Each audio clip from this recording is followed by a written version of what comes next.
এ নিয়ে আরো জানাতে নাটোর থেকে আমাদের সাথে যোগ দিচ্ছেন নাজমুল হাসান। নাজমুল, কি বলছে সাধারণ রিকশা ভ্যান চালকরা, আর প্রশাসন থেকে এ বিষয়ে কোনো পদক্ষেপ নেওয়া হয়েছে কিনা জানাবেন।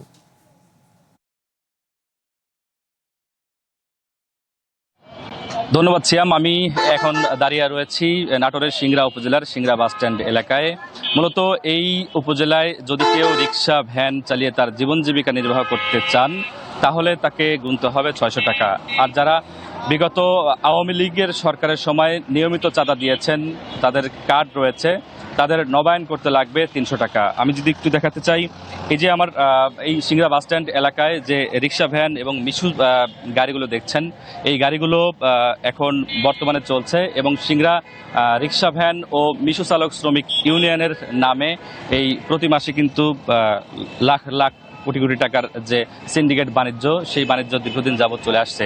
রিক্সা ভ্যান চালকরা আমাদেরকে জানিয়েছেন যে বিগত আওয়ামী লীগের সময় তারা কিন্তু প্রতিনিয়ত চাঁদা দিতেন এবং চাঁদা দেওয়ার জন্য শ্রমিক ইউনিয়নের যে কার্ড রয়েছে সদস্য, সেই কার্ড তারা কিন্তু করেছিলেন।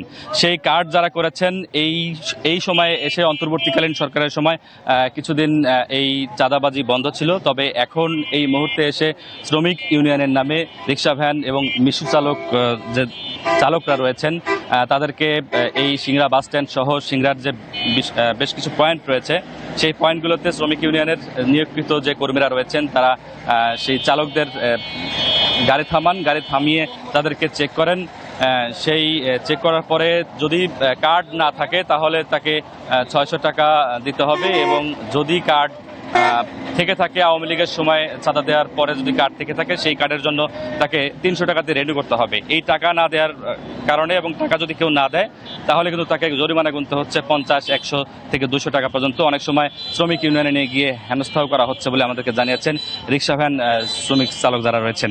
আমরা কথা বলেছি এই উপজেলা নির্বাহী কর্মকর্তার সাথে। তিনি বলেছেন এই টাকা নেওয়ার কোনো আইনগত কোনো ভিত্তি নেই, তিনি অতি দ্রুত এর ব্যবস্থা গ্রহণ করবেন।